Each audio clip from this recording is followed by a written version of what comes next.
Students, my name is Odufeso Tajudeen, your economics teacher. Today, we want to talk about population. What did I say, students? Population. Subtopic, population census. That is what we want to discuss today. At the end of this class, students, you should be able to define population. You should be able to define population census. You should be able to state two types of population census, mentions any five features of population census, and states any five importance of population census. Now let's take it one by one. What is population, students?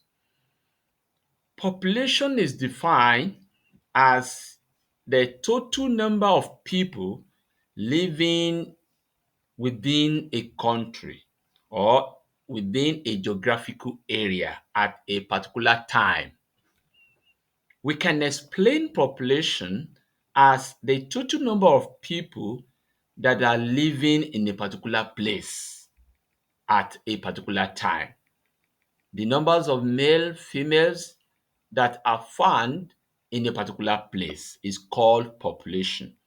Population refers to the total numbers of children, adults, youths living in a given geographical area or in a particular town or village at a specific time. And that is what we call population. So then look at this chart. The chart is actually talking about population, the number of people that are living in the country. This is Nigeria map showing people living in the map of Nigeria within the geographical areas of Nigeria.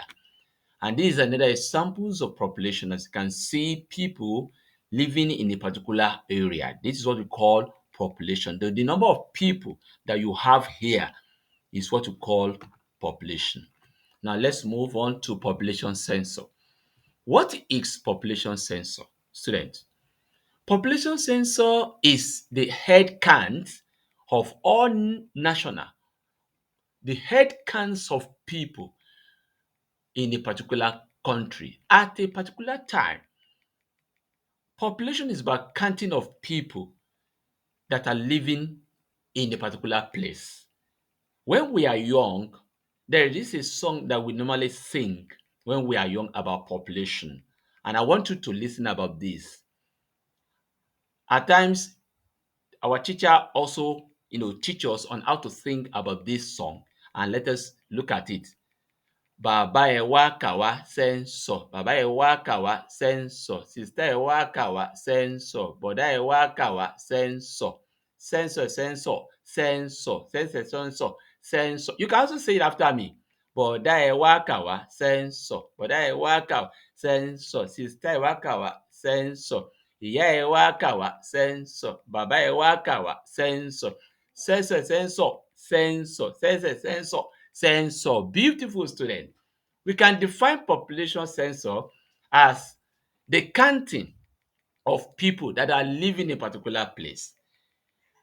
Population census refers to the counting by government of all the children, boys, girls, men and women, including the disabled in a particular country. And that's what we call population census. As you can see, the chart that you are looking at now is actually explaining more, is putting more light on population census. As you see people that are being, recorded in a particular place. Ideally, a census should be conducted every 10 years. Every what? 10 years. Now, these are typical examples of population census. This is a typical example of population census where people sponsored by government moving around to count people that are living in a geographical area.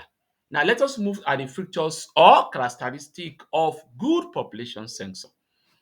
A good census must be conducted by government of a state. It must be conducted by government in a particular country. It must be conducted At the same time, population census must be conducted at the same time. When Ogun State is conducting a population census, Lagos State should be doing the same thing, other states should be doing the same thing, states within Nigeria should be doing the same thing at the same time.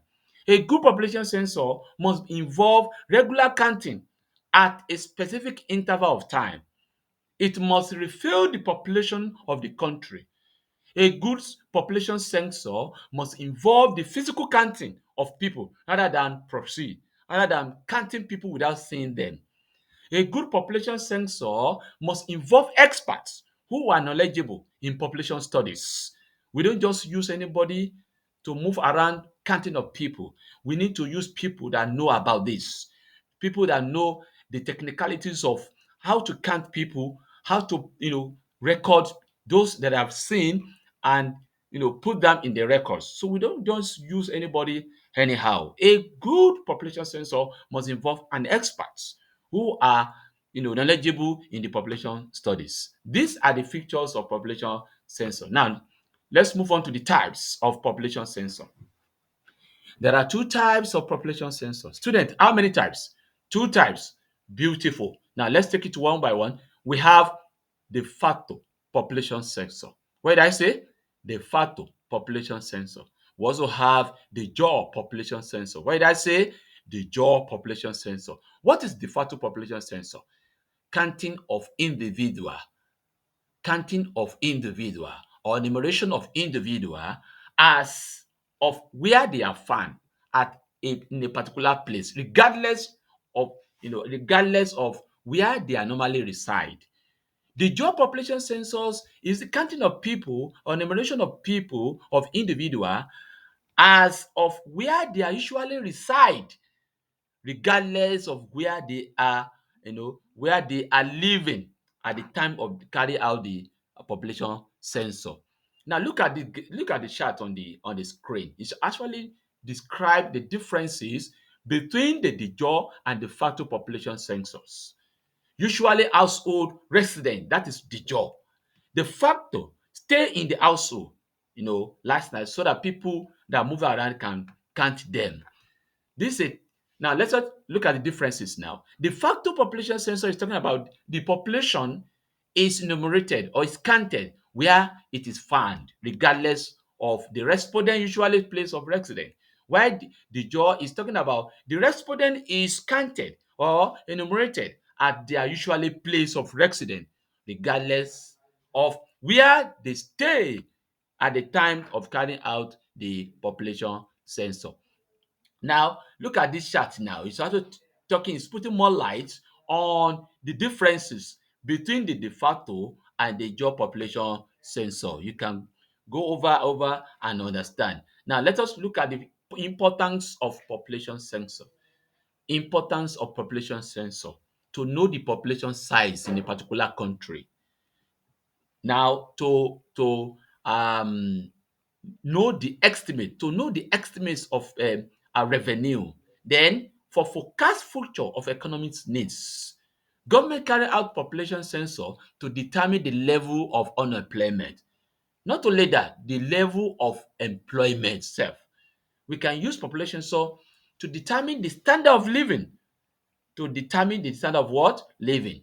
Now, for formulations of economic policy that will help in determine the standard of living of people. Then, to know the numbers of immigration, those that are moving in and out of the country. Then, the redistribution of resources, to know the people that need the resources and distribute the available resources. Provision of social amenities, giving of aids, investment decision, allocations of parliamentary seats, and so on and so forth. Now, let us look at the problem associated with population census. There are many problems. One, high level of illiteracy, then high cost. You know, to carry out population census in a particular country, it is very, very expensive. It is high cost. Government will need to pump in money and to be able to carry out the population census. Then the political problems. That is another problems that affect population census in the country. They also have geographical barriers. barriers in terms of language, barriers in terms of their ethnicities and so on and so forth. The lack of trained personnel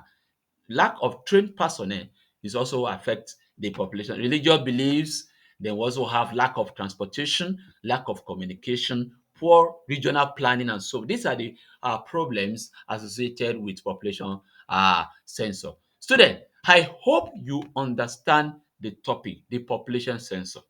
Don't forget about the song Bàbá ẹ wá kà wá sẹ́ńsọ̀, ìyá ẹ wá kà wá sẹ́ńsọ̀, sẹ́ńsọ̀, sẹ́ńsọ̀, sẹ́ńsọ̀, sẹ́ńsọ̀, sẹ́ńsọ̀, sẹ́ńsọ̀. You should be ready to be counted by government. I hope you understand the topic very well. Can you define population? Can you define population census? And so on and so forth. You can answer all these questions. Beautiful student. Now take this as an assignment.